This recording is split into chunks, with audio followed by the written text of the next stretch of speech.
Now, Neisseria are gram-negative diplococci. You can see that in this image. They have flattened sides, right? Sometimes they'll describe these as kidney bean shaped. And these organisms are oxidase positive, all right? That's one of the distinguishing features for the genus. Now, in the compare and contrast for the two major species, which are Neisseria meningitidis and Neisseria gonorrhea, we have different ways to differentiate between those two organisms, okay?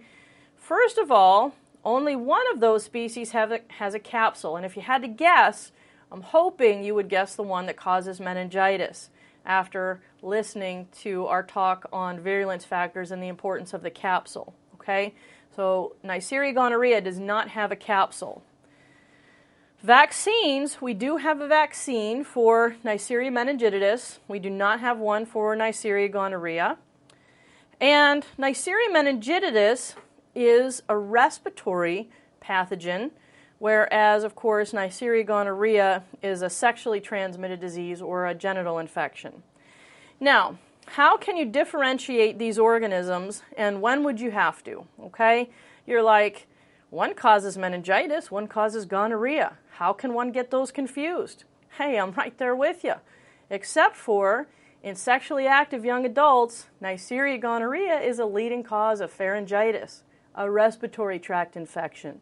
So now, here's the scenario. You have a patient come in, they've got pharyngitis, they have fever and malaise. You do a culture on Thayer Martin agar, and I'll talk about that in a little bit, and you get growth on Thayer Martin. What grows on Thayer Martin are pathogenic Neisseria. Okay, and I'll come back and I'll talk about that in a little bit more detail in just a minute, okay? You get growth on Thayer Martin, and they're going to either tell you about the fermentation of sugars or ask you perhaps which you would expect as far as, if we were talking about maybe gonorrhea or meningitis, which fermentation pattern might you expect, all right?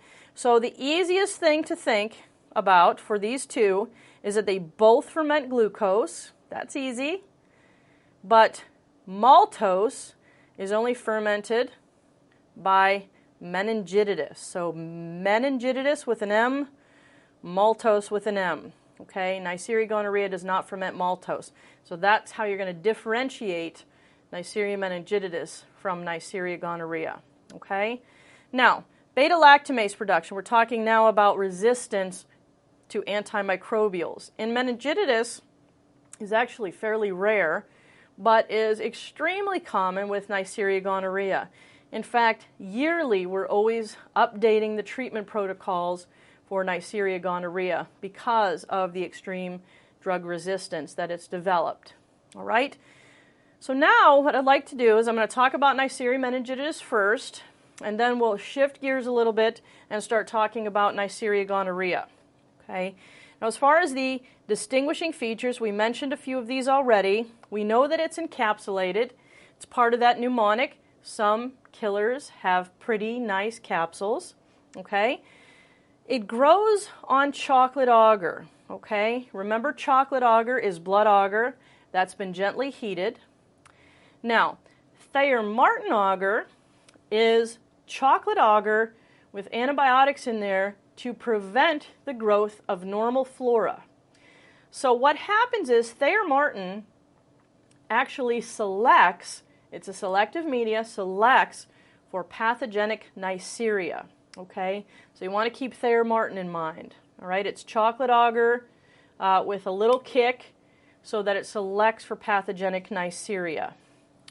Now, it also prefers a little bit of CO2, so we're going to give that to it if we try to grow it. And we know meningitidis ferments maltose. Where do we find Neisseria meningitidis? And this is interesting, and we've mentioned this already a little bit with Streptococcus pneumoniae. But the reservoir is the nasopharynx, and about 5 to 10% of adults are carriers for Neisseria meningitidis. Okay? Now, do those carriers get sick from meningitis? No, they carry the organism as part of their normal flora. Now what happens is you get into a crowded condition, okay, like a dormitory, for example, or basic training as far as military recruits. Now you're exposing your flora to all of the other people that you're living in close quarters with. And some of those people are actually going to be susceptible to the Neisseria meningitidis. Now why one person gets it over someone else, we still don't know, okay? But in that situation, in a dormitory setting, in a case where there's basic training of military recruits, you're in a close proximity, that is one of the leading kind of facts that you're going to think about for Neisseria meningitidis. Okay? Now, transmission is respiratory droplets, and then of course it's going to spread. It's going to spread to the blood and then go to the meninges via the bloodstream.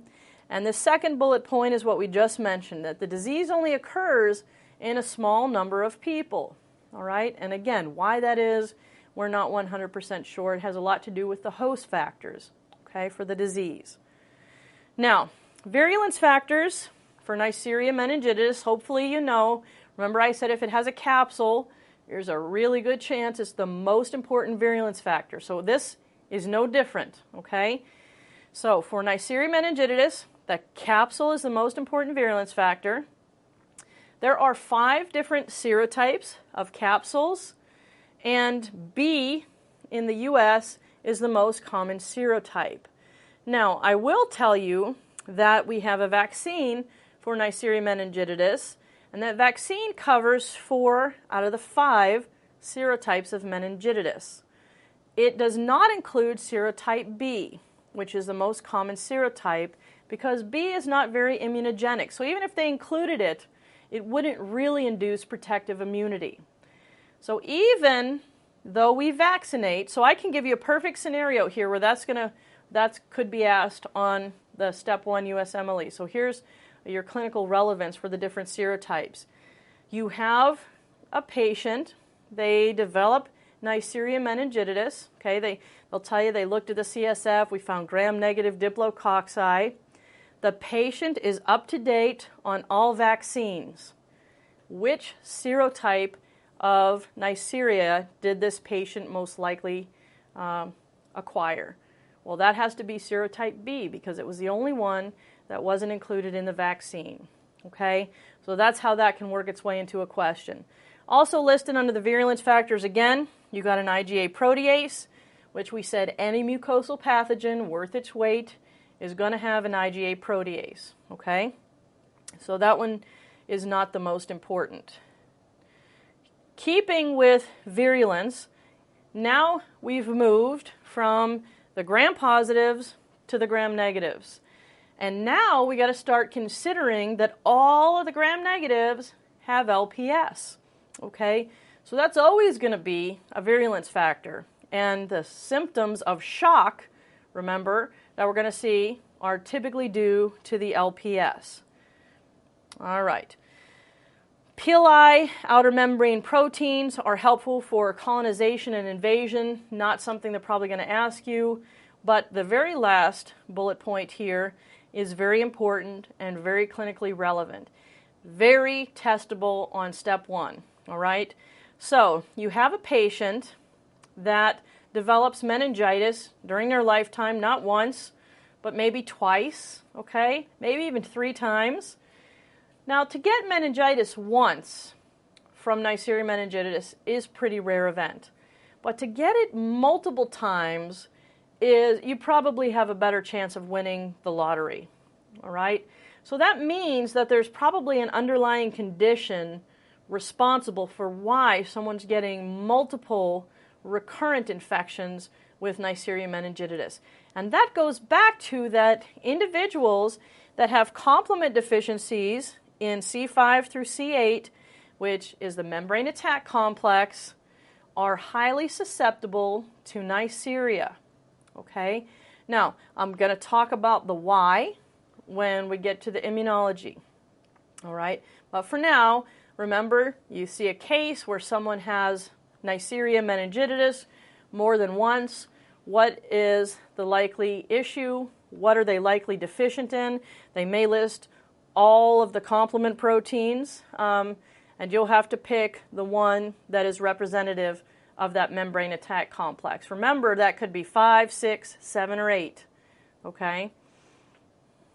All right. Now, meningitis. We all are aware of the signs and symptoms of meningitis. Typically, you have a fever, definitely stiff neck, and one of the things that's going to be really obvious for meningitis as well is you have vomiting. Now, that's not listed here on the slide, but fever, stiff neck, and vomiting, very good signs for meningitis. Now, the rash is something that occurs a little bit later in Neisseria meningitidis, and whenever you see the rash, that's generally not a good sign, okay? Bacterial meningitis is a medical emergency, all right? You can get meningitis from bacteria, you get it from viruses, and bacterial meningitis is much more severe than viral meningitis, all right? It's a medical emergency. But once you see that petechial rash, that generally means that the organisms have gotten into the blood, you have meningococcemia, and from there it's very, very difficult to treat a patient successfully, all right? Now, in fulminant cases where you get ecchymoses, disseminated intravascular coagulation, okay, there is a very rapid decline.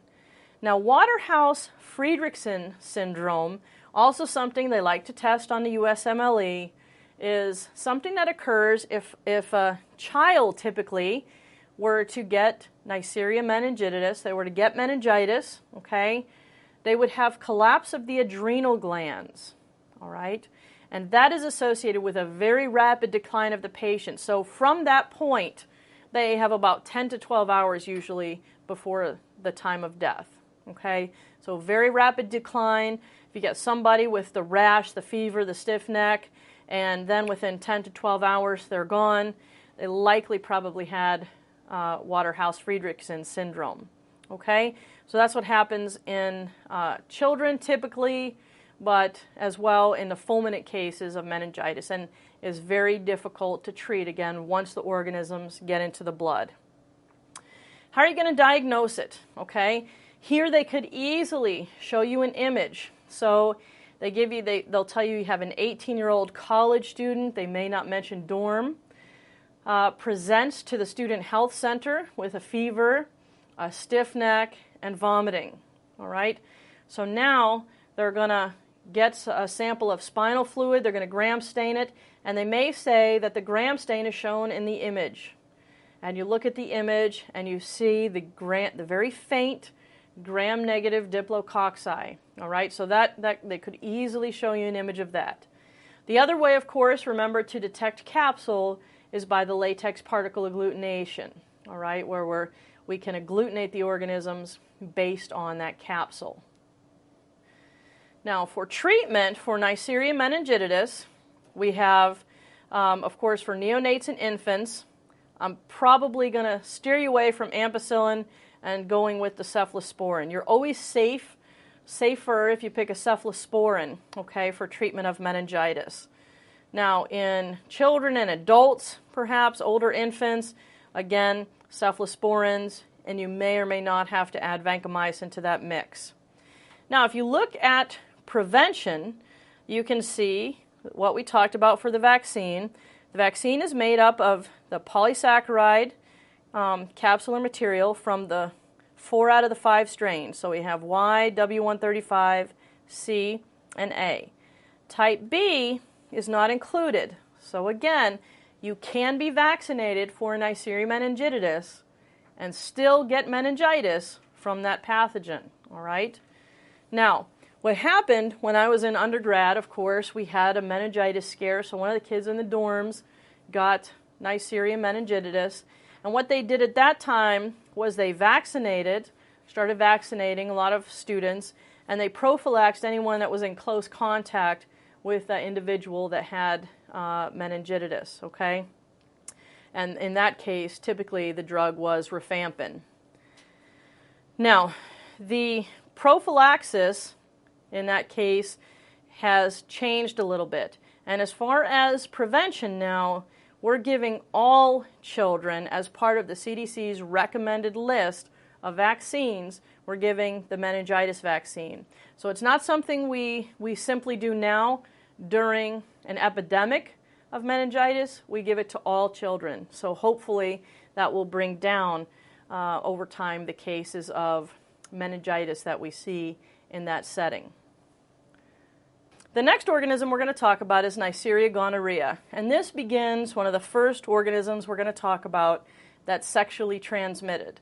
So we're really going to try to build up a good differential for you as far as the STDs. All right?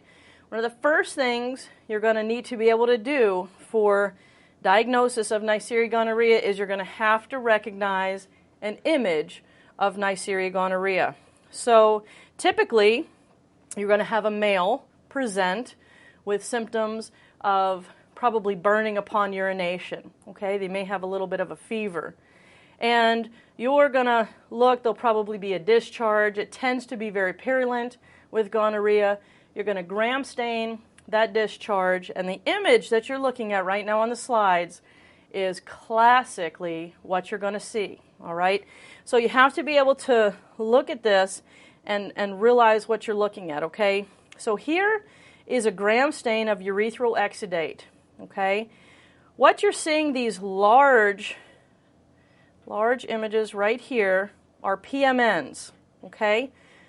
When you see PMNs in a urethral exudate, that means you have inflammation, okay? So there's definitely something going on there. If you look closely, I'll go to the one where there are just a few. If you look inside this neutrophil, you can see the very lightly stained, gram-negative diplococci. And then you can look in this neutrophil. This one's packed full. This one up here has quite a few, etc.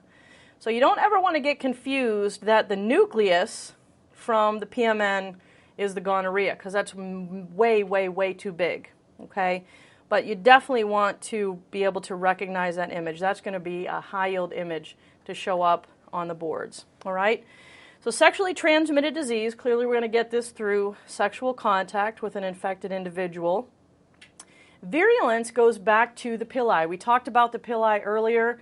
We said that the reason people can get these lengthy infections with Neisseria gonorrhea is because the pili change. So once the immune system really gets a grip on what's going on, makes a good antibody response towards those organisms, that will change what the pili look like. So now the antibodies they made initially are no longer useful. They have to start the entire thing all over again. Well, you probably know that if you have to start an immune response from scratch, we have to go with about a week to 2 week period. So now we have to mount an entirely new immune response, and you can see we're just stretching it out. All right? The outer membrane proteins, the OPA proteins, help with that antigenic variation of the pili, but as far as the rest of those, I wouldn't worry about those. They're probably not very testable. And predominantly, that third major point here is that the organism invades the mucosal surfaces. You're definitely going to get an inflammatory response, as evidenced by those PMNs in that exudate. All right, so that's going to be one of the classic findings. What do you see with this particular disease? In males, you've got urethritis and proctitis. In females, which by the way tend to be more asymptomatic, you get endocervicitis and PID, or pelvic inflammatory disease. Okay, now males typically are going to be the ones that present, and that urethral exudate is going to be very purulent looking. All right. Now, I want to take a minute to help you in your differential between Neisseria gonorrhea and chlamydia trachomatis, which is non-gonococcal urethritis. Now, they're very similar. They present very similar. In fact, the exudate is described actually very similar. However, in gonorrhea, it tends to be more purulent, meaning it tends to be more colored, yellowish green discharge, whereas in chlamydia, although it's also an inflammatory response, it tends not to be that purulent color. It tends to be a little bit more whitish, okay, or clear. So that's going to be one of the differences. That's going to be a main thing you're going to have to look at to differentiate between gonorrhea and chlamydia.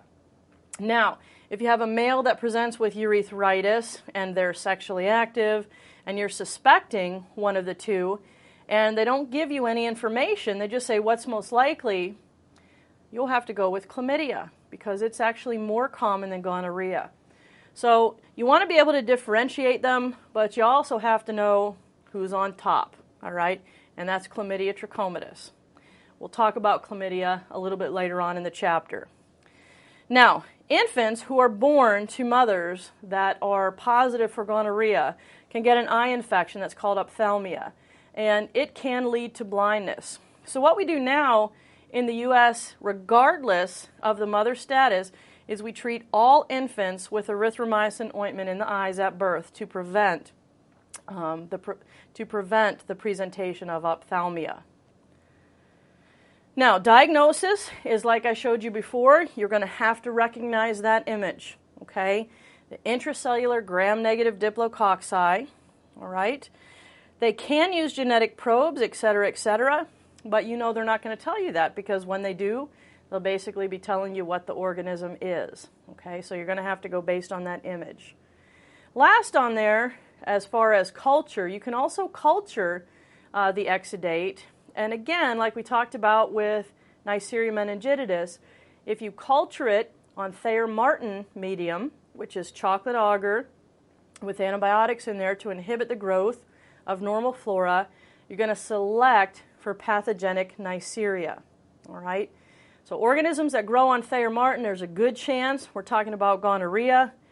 What else might you look for? We know that they're oxidase positive, and we know that gonorrhea does not ferment maltose. All right, so them are some of the identifying features for Neisseria gonorrhea. Treatment for gonorrhea, ceftriaxone is currently the drug of choice. It's been in the cephalosporin family for a few years, but because of the developing resistance to antibiotics, a lot of the times that treatment protocol changes, okay? But currently you're going to go with ceftriaxone. As far as step 1 is concerned, we're really in a clinical format trying to test your knowledge of basic science. And you're not, we're not talking about your practice. You're not just going to treat with doxy, in that case, to cover chlamydia, all right? If there's no mention of chlamydia, you're just going to go with the ceftriaxone. If there's an answer choice that says give ceftriaxone and test for chlamydia, that's a much better answer for step 1, okay? Now, prevention, of course, there's really no preventative mechanisms for gonorrhea. We don't have a vaccine available for Neisseria gonorrhea, so it's basically just education and safe sex. As far as neonates, as I mentioned before, the erythromycin ointment in the eyes is going to be the best mechanism of prevention. So I'll tell you a funny story here. When I was in graduate school, I had to take microbiology with all the medical students. And it basically showed these larger-than-life pictures of diseased genitals on the screen. I was sitting next to my friend, who was also in graduate school, not a medical student, and there was a huge picture of a vagina that had gonorrhea. All right, so they were showing the exudate, and the professor was clearly speaking to the medical students, and he said, "Now, what would you do if you saw this?" And my friend leaned over in my ear, and he goes, "Well, I'd pull out my pants and get the hell out of there." And so that was it. Just kind of clearly goes to show there's a difference in the way you think, and sometimes a difference in the way we think. All right, just a little side, little humor, just to get you, engaged again.